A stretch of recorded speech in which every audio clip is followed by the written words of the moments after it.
اعوذ باللہ من الشیطان اللعین الرجیم بسم اللہ الرحمن الرحیم۔ السلام علیکم ناظرین، ماہ مبارک رمضان کے فقہی مسائل میں آپ کا میزبان حافظ آکاش حیدر حاضر خدمت ہے۔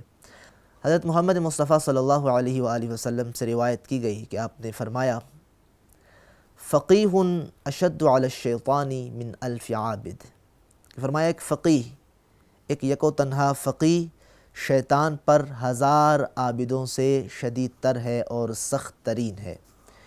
یعنی شیطان کو اتنی اذیت 1000 عابدوں کی عبادت سے نہیں ہوتی کہ جتنی ایک فقیہ سے ہوتی ہے۔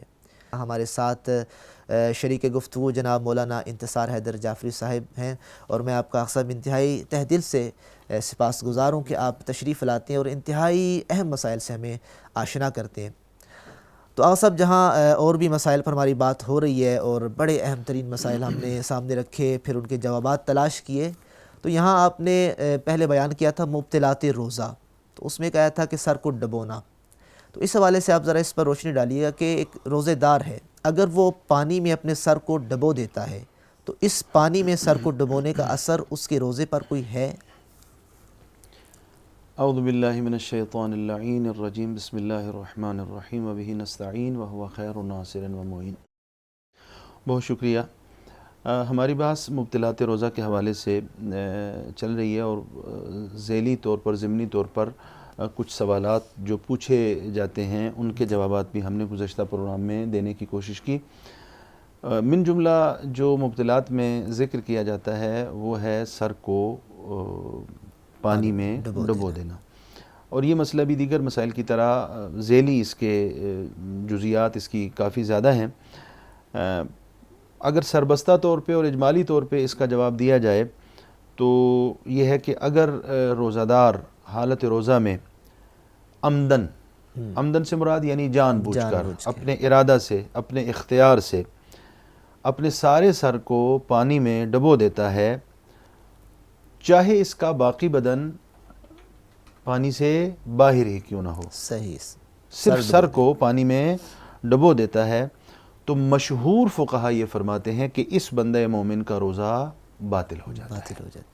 یہ روزہ صحیح نہیں ہے جس میں اپنے پورے سر کو یہ اپنے ارادہ اور اختیار کے ساتھ جان بوجھ کر پانی میں ڈبوتا ہے۔ یعنی بدن باہر ہو، بدن اگر فرق نہیں کرتا، بدن باہر بھی ہو لیکن پورا سر ہے، یہ کہتے ہیں کہ اس کا روزہ باطل ہو جائے گا۔ لیکن یہاں پر آغا سماحت سید آیت اللہ العظمیٰ سید السیستانی حافظہ اللہ، ان کا جو فتویٰ ہے وہ یہ ہے کہ بعید نہیں ہے کہ ایسا کرنا روزے کو باطل نہ کرے۔ باطل نہیں کرے گا تو اس میں کوئی حرج نہیں ہے۔ فرماتے ہیں کہ اگرچہ اس طرح کرنا شدیداً کراہت کا حامل ہے، یعنی کراہت ہے، اس کی کراہت شدیدہ باہر کیف ہے اس کی۔ یہ کہتے ہیں کہ باطل نہیں ہوگا، لیکن ہمارے نزدیک بھی کراہت شدیدہ ہے۔ کراہت شدیدہ یعنی اس سے آپ دوری اختیار کریں اور اس کو نہ کریں، اور ممکن اگر انسان کے لیے ہو تو بہتر ہے کہ وہ یہ کام نہ کرے اور اس سے اجتناب کرے۔ یہ ایک اس کا اجمالی اور سربستہ سا جواب ہے کہ بہتر ہے کہ اس سے اجتناب کیا جائے اور اس سے دوری اختیار کیا جائے، حالت روزہ میں یہ کام نہ کیا جائے۔ اچھا، یہاں سے ایک اور صورت سامنے آتی ہے کہ اگر انسان اپنے سر کو ڈبوئے لیکن سر کا نصف حصہ ڈبوئے اور پھر بعد میں دوسرا نصف حصہ ڈبوئے، یعنی کہ اکٹھا پورا سر نہ ڈبوئے، پہلے آدھا اور پھر کچھ دیر بعد دوسرا سر کا حصہ ڈبوئے، تو اس کا کیا اثر ہے؟ ہاں، اگر کوئی بندہ مومن یہ کام کرتا ہے کہ اپنے آدھے سر کو ایک دفعہ وہ پانی میں ڈبوتا ہے اور دوسرا حصہ جو ہے سر کا وہ باہر ہوتا ہے، پھر اگلے لمحے یا کچھ لمحوں کے بعد دوسرے حصے کو ڈبوتا ہے اور پہلے والے حصے کو باہر پانی سے نکالتا ہے، تو اس کے بارے میں فرماتے ہیں کہ اس کا روزہ صحیح ہونے میں کوئی اشکال نہیں ہے، اس کا روزہ صحیح ہے، اور اس طرح کرنے کو کسی بھی حوالے سے نہیں کہا جا سکتا کہ اس عمل کے نتیجے میں اس کے روزے کے لیے کوئی پریشانی یا مشکل پیدا ہوگی۔ تقریباً یہاں اس بات کی بھی یہاں تھوڑی سی وضاحت کیجیے گا، یہ تو پانی ہے، ہم نے تو ان مطلقاً پانی کہا، تو پانی میں بھی کوئی فرق ہے؟ یعنی ایک دفعہ ہوتا ہے کہ عام روٹین مطلق پانی ہے، آب مطلق، جس طرح یہ نلکوں کا پانی اور صاف شفاف پانی، ایک دفعہ ہوتا ہے کسی چیز سے حاصل کیا ہوا پانی، مضاف پانی، تو اس میں کوئی فرق ہے پانی میں؟ مثلا اگر ایک بندہ مومن پانی میں سر نہیں ڈبوتا، فرض کرتے ہیں دودھ میں سر ڈبوتا ہے، دودھ میں ڈبو دیتے ہیں، تو یہاں فقہا نے فرمایا ہے کہ اس سے اس کے روزے کو کوئی نقصان نہیں پہنچے گا، اور مضاف پانی میں بھی سر ڈبونے کا یہی حکم ہے۔ یہ جو بیان کیا گیا یہ پانی آب مطلق اس کے بارے میں کہا گیا کہ اس سے اجتناب کرنا ضروری ہے، لیکن آب مضاف ہو یا مثلا دودھ ہے اس میں وہ کرتا ہے تو اس سے اس کا روزہ انشاءاللہ اس میں کوئی پریشانی پیدا، یعنی آب مطلق اس میں ہے۔ جی جی۔ اچھا، ہمیشہ کی طرح ایک یہ بھی صورت آتی ہے، ہر مسئلے میں تقریباً یہ صورت بنتی ہے، تو ہم چاہیں گے کہ یہاں بھی اس کی وضاحت ہو جائے کہ ایک بندہ بھول گیا ہے کہ وہ روزے سے ہے اور اس نے اپنے سر کو پانی میں ڈبو دیا ہے، تو آیا اس کا اس کے روزے پہ کوئی اثر ہوگا؟ یہ تقریباً تمام مسائل میں ایک شرط جو ہے وہ فقہا ذکر فرماتے ہیں اور شریعت مقدسہ اسلام میں مد نظر رہتی ہے، عالماً اور عامداً، علم رکھتے ہوئے اور جان بوجھ کر۔ صحیح، یہ عالماً اور عامداً کی قید تقریباً موجود ہے، اور ہم نے بالکل ابتدائی پروگرام میں یہ بات عرض کی تھی کہ حکم یکسر مختلف ہو جاتا ہے، علم اور عمد، صحیح، جانتے ہوئے، ارادہ کرتے ہوئے، یا بھول کر اور ارادے کے بغیر، یہ دو تعبیرات جو ہیں ان سے حکم یکسر کیا ہو جاتا ہے، مختلف ہو جاتا ہے اور تبدیل ہو جاتا ہے۔ لہذا ابھی یہ جو مسئلہ مورد بحث مسئلہ ہے پانی میں سر کو ڈبونا یا اس کی ذیلی جزیات، اس میں بھی تقریباً یہی صورتحال ہے۔ ایک بندہ مومن بے اختیار پانی میں گر جاتا ہے، صحیح، اور بے اختیار پانی میں گرنے کے نتیجے میں اس کا باقی بدن بھی پانی میں جاتا ہے اور اس کا سر بھی پانی میں ڈوب جاتا ہے، لیکن یہ اس کے اختیار میں نہیں تھا اور اختیار میں نہ ہونے کے نتیجے میں یہ کام ہوا ہے۔ یہ نہ اختیار کی بات نہیں ہے، وہ بھول جاتا ہے کہ میں روزے سے ہوں، صحیح، اور اس مسئلے کو بھولنے کے نتیجے میں وہ اپنے سر کو جو ہے وہ پانی میں ڈبو دیتا ہے، تو ان دونوں صورتوں میں بھی اس کے روزے میں کوئی اشکال نہیں ہے اور اس کا روزہ انشاءاللہ صحیح ہے۔ بہت خوب۔ بے اختیاری کی حالت میں پانی میں گرتا ہے، پورا بدن سر ڈوب جاتا ہے، روزہ انشاءاللہ صحیح ہے۔ بھول جاتا ہے اور بھولنے کے نتیجے میں یہ کام کرتا ہے، پھر بھی انشاءاللہ اس کا روزہ صحیح ہے اور اس کے روزے کے صحیح ہونے میں کوئی اشکال نہیں ہے۔ اچھا، یہاں تک تو واضح ہو گیا کہ بھول کر اگر وہ پانی میں سر ڈبو دیتا ہے تو روزہ اس کا باطل نہیں ہے، لیکن سوال یہ پیدا ہوتا ہے کہ اگر وہ سر میں پانی کو ڈبو دیتا ہے، بھول گیا، لیکن اس کو یاد آ گیا پانی کے اندر ہے اور اس کو یاد آ گیا وہ میرا تو روزہ تھا اب، اور یہ بھی پتہ ہے کہ روزہ باطل ہو جاتا ہے یا شدید مکروہ ہے، ان دونوں صورتوں کو سامنے رکھتے ہوئے، تو اس صورت میں اس روزے دار کی کیا ذمہ داری ہے کہ اسے فوراً یاد آ گیا پانی میں؟ جی، اگر بھول جائے بندہ مومن کہ میں روزے سے ہوں اور اس بھول کے نتیجے میں وہ اپنے آپ کو پانی میں سر کے ساتھ پورا بدن اپنا پانی میں ڈبو دیتا ہے، اور پھر اسی عالم میں، اسی استثناء میں، اسی دوران اس کو یاد آ جاتا ہے کہ یہ تو میں روزے سے تھا اور یہ کام روزے کے لیے یا کراہت شدیدہ کا باعث ہے یا مثلاً روزے کے بطلان کا باعث بنتا ہے، تو بہتر ہے کہ فوراً اپنے سر کو پانی سے باہر نکال، جتنی جلدی اس کے لیے ممکن ہے اپنے آپ کو اس کیفیت سے خارج کر لے، یعنی اپنے سر کو پانی سے باہر نکال لے۔ یہاں ایک اور چیز مینشن کر لیجئے کہ اگر یاد آنے کے بعد فوراً نہیں نکالتا مثلا، صحیح، تو پھر روزہ باطل ہو جائے گا؟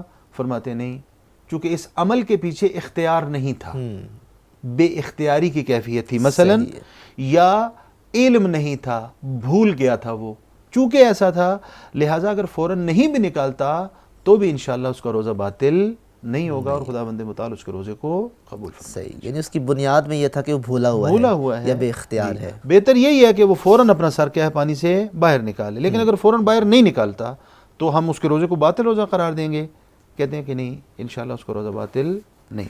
انشاءاللہ بات جاری رہے گی اور کچھ اہم ترین سوالات ہیں ہمارے سامنے۔ ناظرین، وقت ہوا چاہتا ہے ایک بریک کا، ملتے ہیں ایک چھوٹی سی بریک کے بعد۔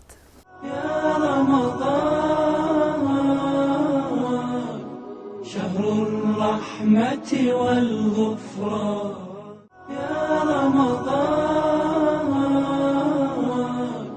شهر الرحمة والغفران۔ ویلکم بیک ناظرین، بریک سے پہلے آپ انتہائی اہم ترین مسائل کو سن رہے تھے اور یقیناً بنیادی چیزیں بیان ہو رہی تھیں، تو یہاں ایک انتہائی اہم چیز ہے صاحب، انشاءاللہ مبتلات تو یہ بیان ہوتے رہیں گے کیونکہ ماہ مبارک رمضان کے ابتدائی ایام ہیں، اور اس میں جہاں کچھ چیزیں روزے کو باطل کرتی ہیں اور وہ روزے کو بالکل توڑ دیتی ہیں، اس کے علاوہ بعض ایسی چیزیں بھی ہیں کہ جو روزے کو باطل تو نہیں کرتی لیکن روزے کے ثواب میں کمی آ جاتی ہے، یا وہ جو ثواب حاصل ہونا ہوتا ہے وہ کم ہو جاتا ہے. تو اس حوالے سے آپ ذرا روشنی ڈالیے گا کہ کن کن چیزوں سے ہم اجتناب کریں کہ جو روزے کو باطل تو نہیں کرتی لیکن ثواب کو کم کر دیتی ہیں. جی، یہ بنیادی نوعیت کا سوال ہے اور اس کی طرف ہمارے محترم ناظرین متوجہ بھی ہیں. ان کو ہم ایک فہرست کی صورت میں جو رسالہ عملیہ میں اور توضیح المسائل میں فقہائے اعظام نے ذکر کر دیتے ہیں. کچھ چیزیں ایسی ہیں کہ جو مکروہ ہیں، یعنی روزے دار کو چاہیے، بہتر ہے کہ ان چیزوں سے اجتناب کرے. یہ تقریباً 10 امور کو فقہا نے 10 چیزوں کو ذکر فرمایا ہے کہ یہ مکروہ ہیں کسی بھی روزہ دار کے لیے. پہلی چیز جو ذکر فرماتے ہیں وہ یہ ہے کہ آنکھ میں دوا ڈالنا یا سرما لگانا. صحیح.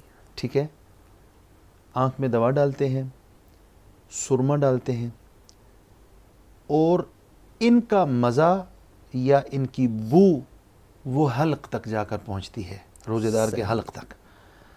تو یہ کہتے ہیں کہ مبطل روزہ نہیں ہے لیکن مکروہ ہے. یعنی مکروہ میں یہ شرط ہے کہ اس کی بو ذائقہ. جی، یہ جو حلق تک پہنچ جائے گی یہ مکروہ ہو جائے گا. مبطل نہیں ہے، اس کو ہم نے وہاں پر ذکر کیا تھا، یہ بیان ہوا تھا کہ یہ مبطل روزہ نہیں ہے. مبطل نہ ہونے کے باوجود یہ مکروہ ہے. باطل نہیں کرے گا لیکن روزہ مکروہ ہے. یہ ایک مورد ہے کہ جس کو فقہائے اعظام نے روزے دار کے لیے اس عمل کو مکروہ قرار دیا ہے. صحیح. یعنی آنکھ میں دوا ڈالنے کو اور سرما لگانے کو. دوسرا مورد اور دوسری چیز یا دوسرا عمل جس کو فقہا مکروہ قرار دیتے ہیں روزہ دار کے لیے، اور روزہ دار بہتر ہے کہ ان سے دوری اختیار کرے، ہر ایسا کام کہ جو انسان کے لیے کمزوری کا باعث بنے. صحیح. توجہ فرما رہے ہیں، کمزوری کا باعث بنے. مثال کے طور پہ خون دینا، بلڈ ڈونیشن، خوب اپنی جگہ پر یہ پسندیدہ عمل ہے، لیکن حالت روزہ میں اگر ایک انسان خون دینا چاہے اور اس خون دینے کے نتیجے میں نقاہت طاری ہو جائے اور کمزوری کا غلبہ ہو جائے. آپ گزشتہ احکام کی طرف اگر توجہ فرمائیں تو ہم نے وہ جو گرمی کے دنوں میں رکھے جانے والے روزے جو مشقت کا باعث بنے، جو انسان پر اتنی نقاہت اور کمزوری طاری ہو جانے کا باعث بنے، تو اس کو باقاعدہ سے ہم نے وضاحت کے ساتھ بیان کیا تھا کہ اس کی کیا صورتیں ہیں.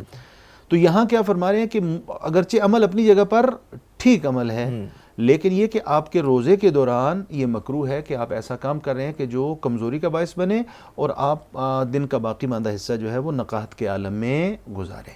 تو یہ بھی فقہا نے اس کو بھی مکروہ قرار دیا. اچھا، یہاں صاحب ایک اہم چیز اس کو بھی میں چاہوں گا آپ بیان کریں کہ یہ تو ہے کہ نقاہت ہو اور کمزوری ہو تو پھر یعنی اجتناب کیا جائے، لیکن ایک دفعہ یوں ہوتا ہے کہ بندہ مر رہا ہے اور اس کو فقط یہی خون دے سکتا ہے اور کوئی دے بھی نہیں سکتا، گویا کہ نہیں دینا واجب ہو جاتا ہے. تو اس صورت میں بھی آیا اجتناب کرے؟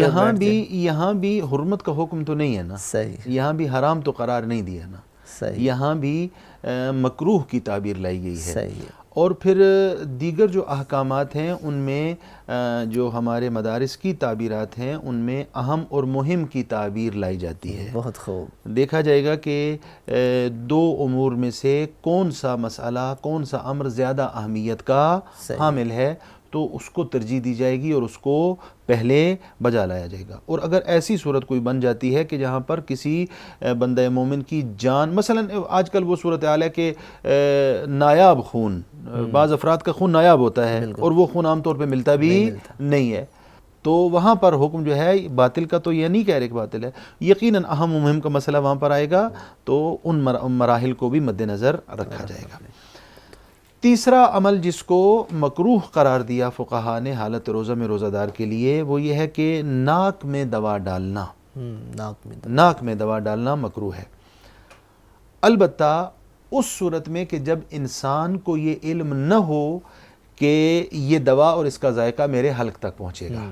یعنی وہ پہلے نہیں جانتا کہ میں دوا ڈالوں گا تو حلق تک پہنچے گی. ٹھیک ہے، اس صورت میں دوا ڈالنا مکروہ ہے. لیکن اگر علم ہو کہ یہ دوا ناک میں ڈالی جانے والی حتماً میرے حلق تک پہنچے گی تو پھر اس صورت میں دوا ڈالنا ناک میں جائز نہیں ہے. صحیح. یہ ایک مسئلہ 2 حصوں میں، یعنی ایک ہی مسئلہ ہے، اور اس کی دو صورتیں بن جاتی ہیں. اگر پہلے سے علم ہے کہ اس کا مزہ حلق تک نہیں پہنچے گا تو مکروہ ہے، لیکن پہلے سے پتہ ہے کہ یقیناً حلق تک پہنچ جائے گی تو پھر جائز نہیں ہے اور اس سے اجتناب کرنا ضروری ہے. ایک اور مورد جو یہاں پر ذکر فرماتے ہیں مکروہات میں وہ ہے کہ کسی بھی خاتون کا پانی میں بیٹھنا. خاتون پانی میں نہ بیٹھے حالت روزہ میں، یہ اس کے لیے کراہت رکھتا ہے، اس کو بھی مکروہات میں قرار دیا. اچھا، یہاں پر اگلا مورد جو ذکر فرماتے ہیں، ہم نے مبتلات میں ایک مبتل جو ذکر کیا تھا وہ تھا مایا چیز سے حقنا اور انیما کرنا. بالکل یہ مبتلات میں قرار دیا گیا ہے، توجہ فرما رہے ہیں. لیکن اگر کوئی انسان خشک چیز سے حقنا کرتا ہے تو یہ مکروہات میں سے ہے. مایا نہیں ہے، خشک ہے، تو یہ کیا ہے؟ مکروہات میں سے اسے قرار دیا گیا ہے. خوب، یہ اگلا جو مکروہ مورد بیان کر رہا ہوں، یہ چونکہ گرمی کے ایام ہیں اور سخت گرمی کے ایام ہیں، اس میں عموماً یہ چیز مشاہدہ کی جاتی ہے اور اس کی طرف توجہ بھی نہیں کی جاتی. وہ نوجوان اکٹھے ہو جاتے ہیں، گرمی کا عالم ہے اور پروگرام بنا لیا جاتا ہے کہ مثلا فلاں ٹیوب ویل پہ جانا ہے یا فلاں جگہ پہ جانا ہے. فرماتے ہیں کہ جو لباس انسان نے پہن رکھا ہے اسے اگر ترک کر دیتا ہے تو یہ بھی مکروہ ہے. پہنے ہوئے لباس کو حالت روزہ میں ترک کرنا اور مرطوب کرنا، اس کے اوپر پانی ڈالنا، یہ بھی کیا ہے؟ مکروہ ہے. اگلا مورد جو ذکر فرماتے ہیں وہ یہ ہے دانت نکلوانا. دانت کو نکلوایا جاتا ہے کسی بھی تکلیف کی وجہ سے، کسی بھی درد کی وجہ سے انسان جاتا ہے ڈاکٹر کے پاس اور کہتا ہے کہ میرے دانت کا یہ، ڈاکٹر کہتا ہے دانت نکالنا پڑے گا. یہ دانت نکالنے کے نتیجے میں یقیناً خون بھی نکلے گا. فرماتے ہیں دانت نکلوانا یا ہر وہ کام کرنا کہ جس کے نتیجے میں بدن سے خون نکلے، یہ مکروہ ہے. اور تر لکڑی سے، مرطوب لکڑی سے، تر جس میں تری پائی جاتی ہے، لکڑی سے مسواک کرنا، یہ بھی حالت روزہ میں روزے دار کے لیے مکروہ ہے. اور اگلا مورد، کسی بھی سبب اور کسی بھی وجہ کے بغیر پانی یا کوئی اور سیال چیز، مایا چیز منہ میں ڈال لینا. صحیح، وجہ نہیں ہے. ایک دفعہ آپ وضو کرتے ہیں اور وضو سے پہلے آپ کیا ہے؟ کلی کرتے ہیں، تو اس کا حکم یہ نہیں ہے. لیکن بغیر کسی وجہ کے، پتہ ہے میں روزے سے ہوں، پتہ ہے میں ماہ مبارک رمضان ہے، اور اس علم کے باوجود، اس اختیار کے باوجود بغیر کسی وجہ کے چلتے ہوئے وہ پانی لیتا ہوں اور منہ میں ڈالتا ہوں اور اس سے کلی کرتا ہوں، دن میں 1 2 دفعہ 3 دفعہ 4 دفعہ، کہتے ہیں کہ یہ کام بھی مکروہ ہے، اس سے بھی اجتناب کیا جانا چاہیے.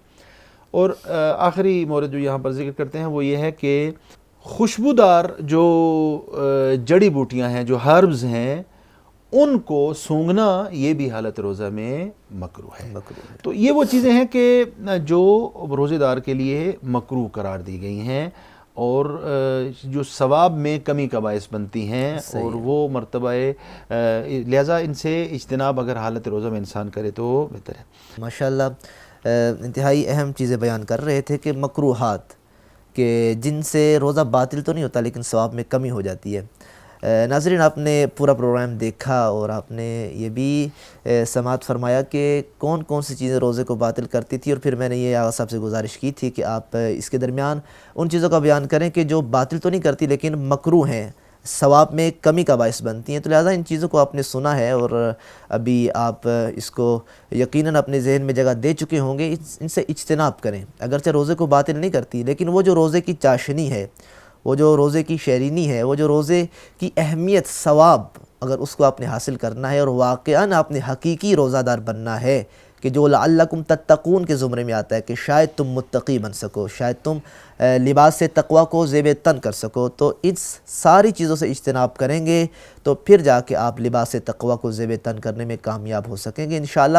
انتہائی اہم ترین مسائل اور بھی ہیں اور مبتلا بے مسائل ہیں کہ جن سے ہمارا پالا پڑتا رہتا ہے اور عموماً ہمارے سامنے آتے رہتے ہیں لیکن ہمیں اس کا جواب تلاش کرنے میں دشواری پیش ہوتی ہے. تو یہ پروگرام کے توفیل اس کی بابت آپ تک یہ مسائل پہنچ رہے ہیں، اس پر آپ غور کیا کریں، اس کو آگے پہنچایا کریں اور پھر اس پر عمل کرنے کی کوشش کیا کریں انشاءاللہ.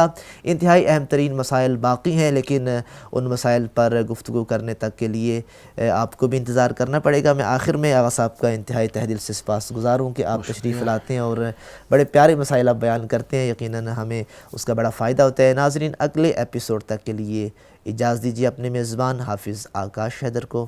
اللہ نگہبان. رمضان يا رمضان شهر الرحمة والغفران